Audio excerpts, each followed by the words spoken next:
¿A dónde van nuestros seres queridos cuando mueren? Es una pregunta que ha inquietado a la humanidad durante siglos. La muerte de un ser querido es uno de los momentos más dolorosos que enfrentamos, y con ella llegan cuestionamientos sobre el destino de sus almas. Este video está diseñado para responder esas dudas desde una perspectiva cristiana, basándonos en lo que la Biblia enseña sobre el estado intermedio y el plan eterno de Dios para sus hijos.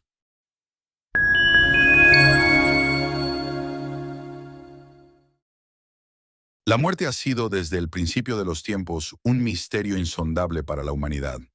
Todas las culturas y religiones han tratado de explicar lo que sucede después de que una persona exhala su último aliento. Para muchos, la muerte representa el fin definitivo, una separación permanente de la vida, de la familia y del mundo que conocemos. Sin embargo, para los cristianos, la muerte no es el final de la existencia, sino una puerta hacia una nueva etapa de vida, una transición hacia la eternidad. En este punto, exploramos cómo la Biblia nos ofrece una visión muy distinta sobre la muerte. Las Escrituras no solo hablan de la muerte física, sino también de la muerte espiritual, esa separación de Dios que resulta del pecado. Pero al mismo tiempo, nos enseñan que a través de la fe en Jesucristo, no solo se nos da vida espiritual, sino también la promesa de una resurrección física en el futuro. La muerte sigue siendo dolorosa, pero cuando la entendemos desde la óptica cristiana, el sufrimiento se mitiga con la esperanza de lo que está por venir. El apóstol Pablo nos recuerda en primera a los tesalonicenses 4:13 a 14 que no debemos llorar como los otros que no tienen esperanza, porque creemos que, así como Jesús murió y resucitó, también Dios traerá con él a los que durmieron en Jesús. Este conocimiento cambia radicalmente la forma en que enfrentamos la muerte. No con desesperación, sino con confianza en las promesas de Dios. Además, en este punto, podemos reflexionar sobre el papel que juega la muerte en la obra de Dios. La muerte, aunque es consecuencia del pecado, también es parte del plan redentor de Dios para la humanidad. Cristo mismo tuvo que morir para darnos vida, y de la misma manera, nosotros morimos para renacer a una nueva vida en Él. Este misterio divino nos invita a mirar más allá de nuestras limitadas experiencias terrenales y a confiar en el plan perfecto de Dios, aunque a veces no lo entendamos completamente. El concepto del estado intermedio es clave para entender qué sucede con las almas de los creyentes, después de la muerte pero antes de la resurrección final. En este punto, exploramos lo que significa el estado intermedio y por qué es tan relevante para nuestra fe. Aunque no hay un solo pasaje en la Biblia que lo defina de manera explícita, los textos bíblicos nos dan indicios claros de lo que sucede con el alma mientras espera la segunda venida de Cristo. Según la enseñanza tradicional cristiana, el estado intermedio es ese tiempo entre la muerte y la resurrección final, cuando las almas de los creyentes descansan en la presencia de Dios. Este concepto se ve reflejado en pasajes como Lucas 16:19 a 31, donde Jesús relata la parábola del rico y Lázaro. Después de la muerte, Lázaro fue llevado al seno de Abraham, un lugar de consuelo, mientras que el rico fue a un lugar de tormento. Este texto sugiere que, incluso antes del juicio final, las almas de los justos y los malvados ya experimentan una cierta anticipación de su destino eterno. Otro pasaje relevante es Filipenses 1:23, donde el apóstol Pablo expresa su deseo de partir y estar con Cristo, lo cual es mucho mejor. Esta declaración nos muestra que, para Pablo, morir significa estar inmediatamente en la presencia del Señor, aunque aún no se haya producido la resurrección física. Este estado de comunión con Cristo es una bendición y una esperanza para todos los creyentes. Además, exploramos cómo este estado intermedio no debe ser confundido con el cielo final, el cual vendrá tras la resurrección de los muertos y el juicio final. El estado intermedio es un estado de descanso, de paz, pero no es el estado definitivo. Esto nos lleva a una reflexión sobre la paciencia y la confianza en el tiempo de Dios. Así como las almas esperan la resurrección, nosotros en la tierra también esperamos el cumplimiento de todas las promesas de Dios. La espera no es en vano, sino que está llena de esperanza y anticipación. La resurrección de los muertos es el centro de la esperanza cristiana y uno de los temas más importantes en la Biblia. En este punto, profundizaremos en la promesa de la resurrección, qué significa para los creyentes y cómo esta verdad transforma nuestra perspectiva sobre la vida y la muerte. La resurrección no es solo una metáfora o una idea simbólica, sino una realidad futura que afectará a todos los que han creído en Jesucristo. En primera epístola a los Corintios 15, Pablo dedica todo un capítulo a explicar la importancia de la resurrección. Él afirma que si Cristo no resucitó, nuestra fe es vana y aún estamos en nuestros pecados. Primera carta a los Corintios, capítulo 15, versículo 17. Pero debido a que Cristo resucitó, tenemos la certeza de que nosotros también resucitaremos. Jesús es llamado las primicias de los que durmieron. Primera epístola a los Corintios 15:20, lo que significa que su resurrección es el modelo y la garantía de nuestra propia resurrección. Este punto también nos permite reflexionar sobre la naturaleza del cuerpo resucitado. Pablo nos dice que será un cuerpo glorificado, incorruptible y poderoso. Primera carta a los Corintios 15, 42 a 44. A diferencia de nuestro cuerpo actual, sujeto a la debilidad, al pecado y a la muerte, el cuerpo resucitado será perfecto y eterno. Esta esperanza nos impulsa a vivir con un sentido de propósito y a no temer a la muerte, sabiendo que lo mejor está por venir. Además, exploramos cómo la resurrección final es el clímax de la historia de la redención. Es en ese momento que la muerte será completamente derrotada, como lo proclama Apocalipsis 21:4. Y Dios enjugará toda lágrima de los ojos de ellos, y no habrá más muerte, ni habrá más llanto, ni clamor, ni dolor, porque las primeras cosas pasaron. La resurrección no solo es la restauración de la vida, sino la restauración de toda la creación. ¿Dónde están nuestros seres queridos hasta el regreso de Cristo? Esta es una de las preguntas más comunes que los cristianos se hacen cuando pierden a un ser querido. ¿Dónde están ahora? En este punto del video, nos enfocamos en lo que la Biblia enseña acerca del lugar donde reposan las almas de los creyentes mientras esperan la resurrección y la segunda venida de Cristo. Un pasaje clave para este tema es Lucas 23:43, donde Jesús, en la cruz, le dice al ladrón arrepentido: «De cierto te digo que hoy estarás conmigo en el paraíso». Esta declaración nos indica que, después de la muerte, los creyentes van a un lugar de descanso y comunión con Dios, a lo que Jesús llama paraíso. Este no es el estado final, pero es un lugar de paz y consuelo donde las almas están con el Señor. También exploramos el concepto del seno de Abraham, mencionado en Lucas 16:22, un lugar de consuelo para los justos después de la muerte.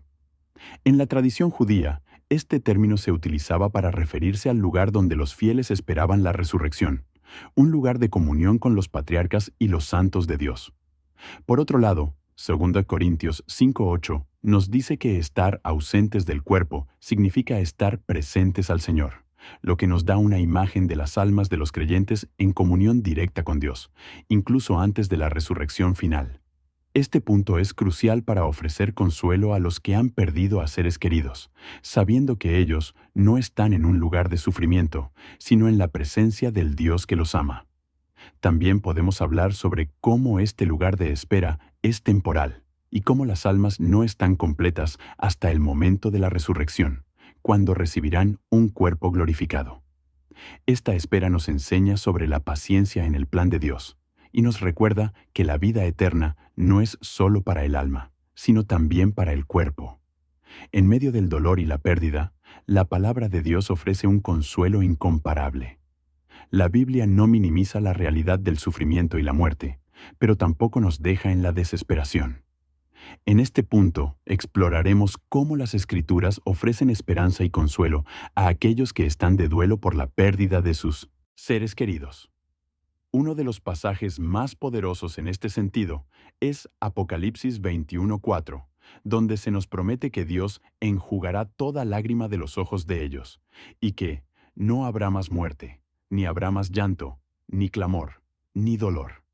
Este pasaje nos da una visión del futuro glorioso que Dios ha preparado para los creyentes. Un futuro en el que la muerte será completamente eliminada y toda tristeza será reemplazada por gozo eterno.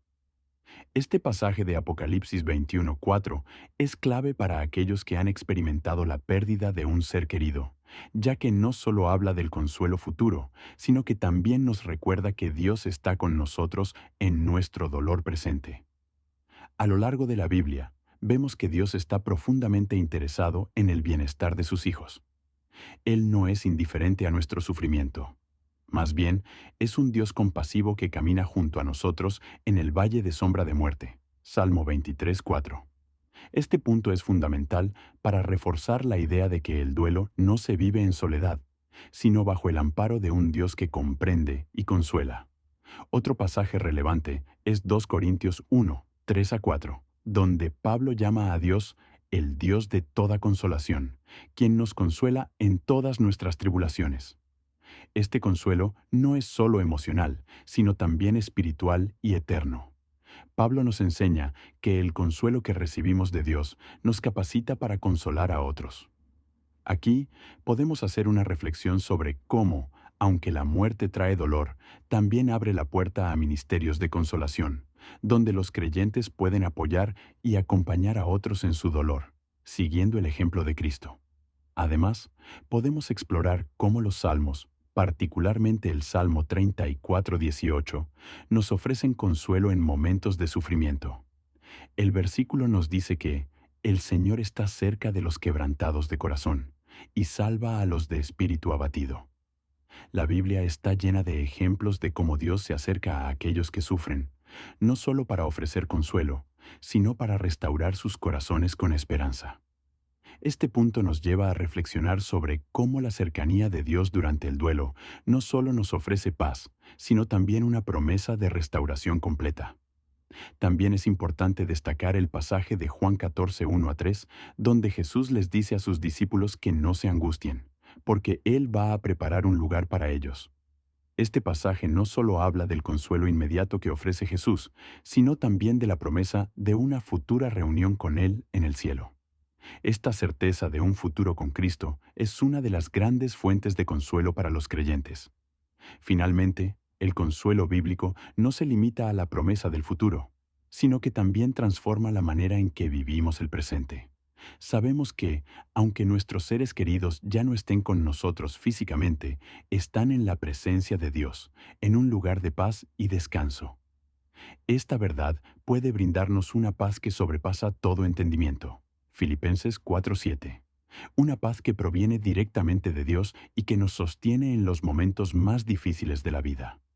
La promesa de la vida eterna es uno de los pilares más importantes de la fe cristiana.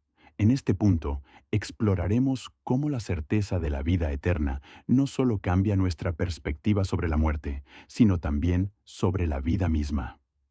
La vida eterna no es simplemente una prolongación de nuestra existencia actual, sino una nueva y gloriosa realidad que Jesús prometió a todos los que creen en Él. En Juan 11:25-26, Jesús declara: Yo soy la resurrección y la vida. El que cree en mí, aunque esté muerto, vivirá. Y todo aquel que vive y cree en mí, no morirá eternamente. Esta promesa nos asegura que la muerte física no tiene la última palabra sobre nosotros.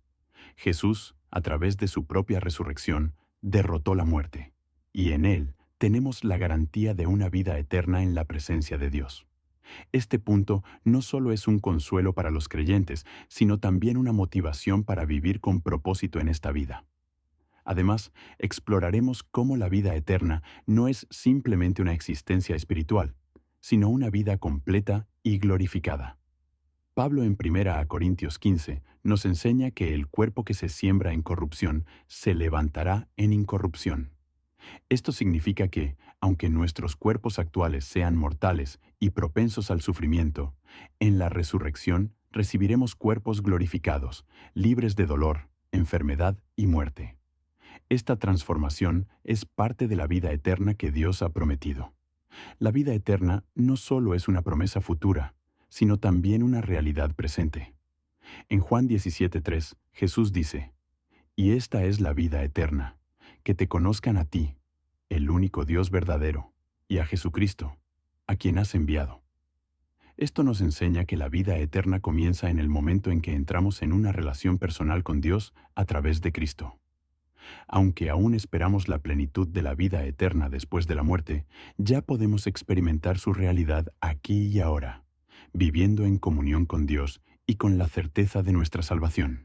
También es importante reflexionar sobre cómo la promesa de la vida eterna nos libera del temor a la muerte.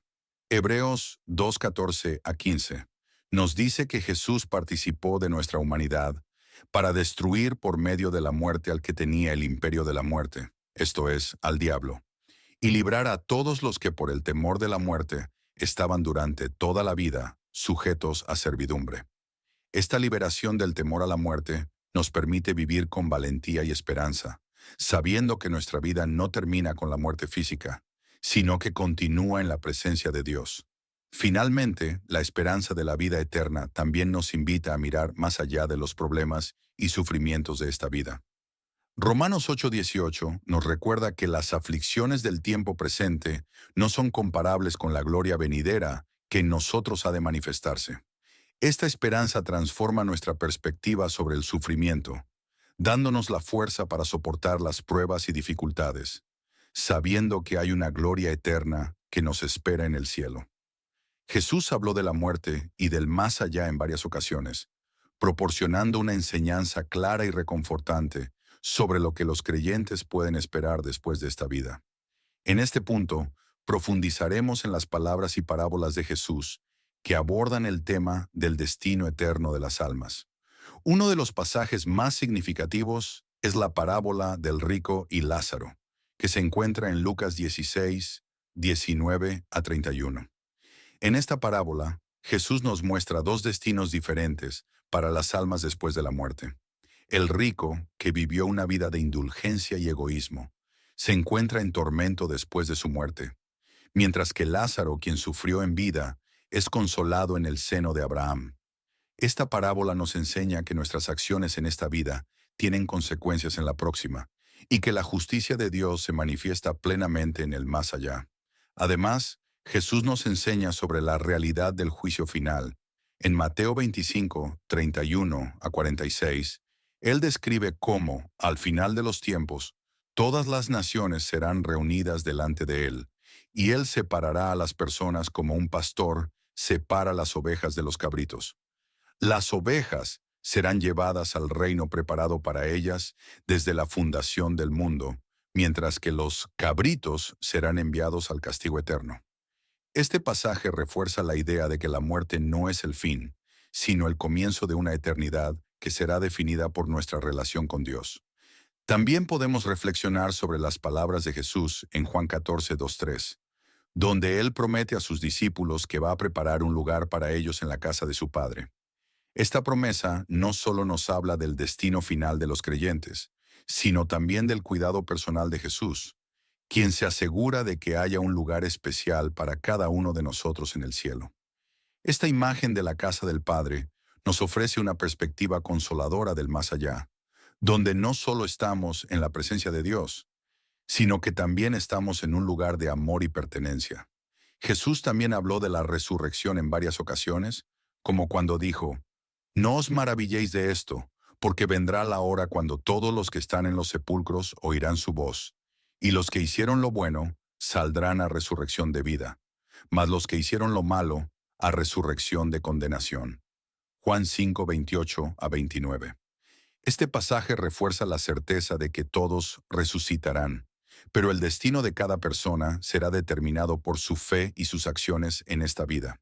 Finalmente, Jesús nos dejó un ejemplo a través de su propia muerte y resurrección. Al morir en la cruz y resucitar al tercer día, Jesús mostró su poder sobre la muerte y nos dio una imagen clara de lo que podemos esperar como creyentes. La resurrección de Jesús es la garantía de nuestra propia resurrección, y su ascenso al cielo es la promesa de que también nosotros estaremos con Él para siempre. Saber que la muerte no es el final debería cambiar radicalmente la manera en que vivimos el presente. En este punto, exploraremos cómo la certeza de la vida eterna nos impulsa a vivir con un propósito claro y profundo. Cuando comprendemos que nuestra vida terrenal es solo una parte de una existencia eterna, nuestra perspectiva cambia. Las Escrituras nos enseñan que no fuimos creados simplemente para vivir, morir y desaparecer, sino para cumplir un propósito divino que tiene consecuencias eternas. Este entendimiento debe motivarnos a vivir de una manera que glorifique a Dios y refleje su amor y verdad. En Efesios 2:10, Pablo nos recuerda que somos hechura suya, creados en Cristo Jesús para buenas obras, las cuales Dios preparó de antemano para que anduviésemos en ellas. Este versículo nos revela que Dios nos creó con un propósito, para hacer el bien, para hacer luz en medio de la oscuridad y para impactar la vida de los demás de manera positiva. La certeza de que nuestra vida continúa después de la muerte no solo nos da esperanza, sino también una misión que cumplir aquí y ahora. Al considerar la brevedad de la vida terrenal en comparación con la eternidad, el Salmo 90:12 nos insta a orar a Dios para que nos enseñe a contar nuestros días, que traigamos al corazón sabiduría. Este salmo es un recordatorio de que debemos aprovechar cada día que se nos da, no viviendo de manera despreocupada, sino con sabiduría y en sintonía con el plan que Dios tiene para nosotros. La idea no es simplemente vivir más tiempo, sino vivir de manera significativa, dejando una huella que glorifique a Dios y beneficie a los demás. Además, en Mateo 5:13-16, Jesús nos llama a ser la sal de la tierra y la luz del mundo. Esta enseñanza es un recordatorio poderoso de que nuestra vida tiene un impacto en el mundo. Ser la sal implica preservar lo que es bueno y aportar sabor donde hay amargura y desesperanza. Ser luz significa reflejar el amor de Dios en un mundo oscuro, mostrando a otros el camino hacia la verdad y la esperanza que solo se encuentra en Cristo. Este llamado a ser sal y luz se hace aún más urgente cuando consideramos que nuestra vida en esta tierra es temporal y que Dios nos ha colocado aquí para cumplir un propósito mayor. Otro aspecto fundamental es el mandato de la Gran Comisión, en Mateo 28:19-20, donde Jesús nos llama a ir y a ser discípulos de todas las naciones, bautizándolos en el nombre del Padre, y del Hijo, y del Espíritu Santo, enseñándoles que guarden todas las cosas que os he mandado. Esta misión no es solo para los ministros o misioneros, sino para todos los creyentes. Como seguidores de Cristo, estamos llamados a compartir las buenas nuevas de salvación con los demás, sabiendo que la eternidad de muchas personas puede depender de nuestro testimonio.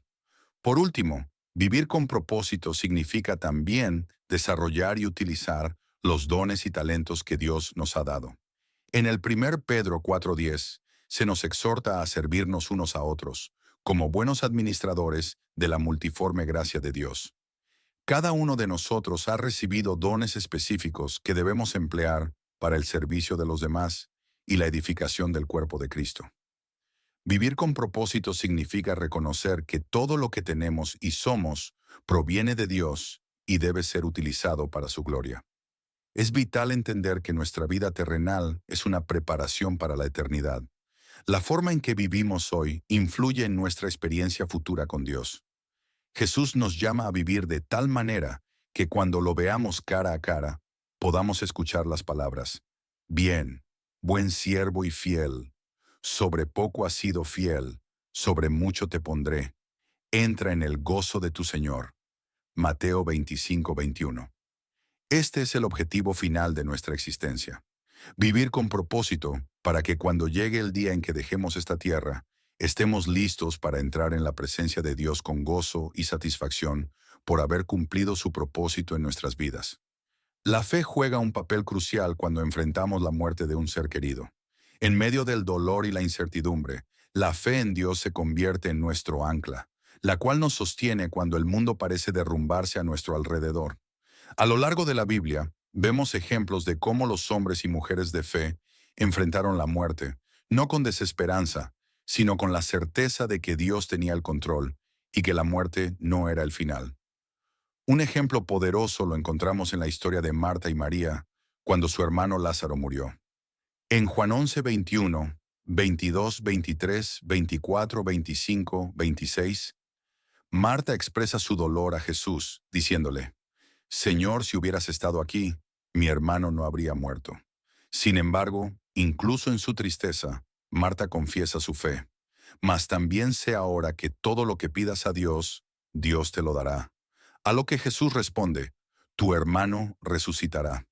Este pasaje no solo nos muestra el dolor humano frente a la muerte, sino también el poder de la fe. Aunque Marta estaba profundamente afligida, no perdió su confianza en Jesús y en su poder sobre la muerte. El Salmo 46, nos asegura que Dios es nuestro amparo y fortaleza, nuestro pronto auxilio en las tribulaciones. En momentos de duelo, esta promesa se convierte en un refugio. La fe en Dios nos da la fortaleza para enfrentar el dolor y la incertidumbre, sabiendo que Él está con nosotros y que no nos dejará solos. Podemos llorar la pérdida de nuestros seres queridos, pero lo hacemos con la esperanza de que Dios está presente, sosteniéndonos y dándonos paz en medio del caos. Además, el pasaje de Primera a Tesalonicenses 4:13 a 14 nos ofrece una perspectiva única sobre el duelo para los creyentes. Pablo escribe, no queremos, hermanos, que ignoréis acerca de los que duermen, para que no os entristezcáis como los otros que no tienen esperanza. Aquí Pablo reconoce que el dolor es real, pero también nos recuerda que, como creyentes, no nos entristecemos de la misma manera que aquellos que no tienen esperanza. La fe en la resurrección de Jesús nos da la certeza de que, aunque nuestros seres queridos hayan partido, los volveremos a ver. Esto cambia completamente la forma en que enfrentamos la muerte y el duelo, ya que lo hacemos con la esperanza de una reunión futura. El libro de Hebreos, específicamente el capítulo 11, también nos ofrece una rica enseñanza sobre el poder de la fe en medio de pruebas y adversidades. Conocido como el Salón de la Fe, Hebreos 11 relata las historias de hombres y mujeres que, a pesar de las circunstancias difíciles, mantuvieron su fe en Dios. Este capítulo nos recuerda que la fe no significa la ausencia de dolor o sufrimiento, sino la capacidad de confiar en Dios a pesar de ello. Al enfrentar la muerte de un ser querido, nuestra fe puede ser probada, pero es en esos momentos cuando podemos aferrarnos a las promesas de Dios y encontrar fortaleza en Él. Finalmente, la fe en momentos de duelo nos permite ver más allá de las circunstancias inmediatas. En Romanos 8:38 a 39, Pablo nos asegura que ni la muerte ni la vida, ni ninguna otra cosa creada nos podrá separar del amor de Dios, que es en Cristo Jesús, Señor nuestro. Este pasaje nos ofrece una paz indescriptible, ya que nos recuerda que, incluso en la muerte, el amor de Dios permanece. La fe nos da la seguridad de que, aunque nuestros seres queridos ya no estén con nosotros físicamente, están en la presencia de Dios, donde el amor y la paz son eternos. 10. La promesa del reencuentro en el cielo. Para los creyentes, una de las mayores esperanzas en medio de la pérdida es la promesa de un reencuentro en el cielo. La Biblia nos asegura que la muerte no es el final de nuestras relaciones, sino que los que han muerto en Cristo estarán con nosotros nuevamente en la eternidad. Este punto es crucial para ofrecer consuelo y esperanza a aquellos que están de duelo. El pasaje de Primera a Tesalonicenses 4:16 a 17 describe este glorioso reencuentro. Porque el Señor mismo con voz de mando, con voz de arcángel y con trompeta de Dios, descenderá del cielo, y los muertos en Cristo resucitarán primero. Luego nosotros, los que vivimos, los que hayamos quedado, seremos arrebatados juntamente con ellos en las nubes para recibir al Señor en el aire, y así estaremos siempre con el Señor. Este pasaje nos muestra que la muerte es solo una separación temporal y que, en la resurrección, estaremos unidos nuevamente con nuestros seres queridos y con el Señor. Este reencuentro no solo será con los que hemos perdido, sino también con el mismo Jesús, quien nos ha preparado un lugar en el cielo. Juan 14:3. Esta es una de las promesas más consoladoras para los creyentes, ya que significa que la separación causada por la muerte es temporal y que la eternidad será un tiempo de comunión perfecta, tanto con Dios como con aquellos que han compartido nuestra fe en Cristo.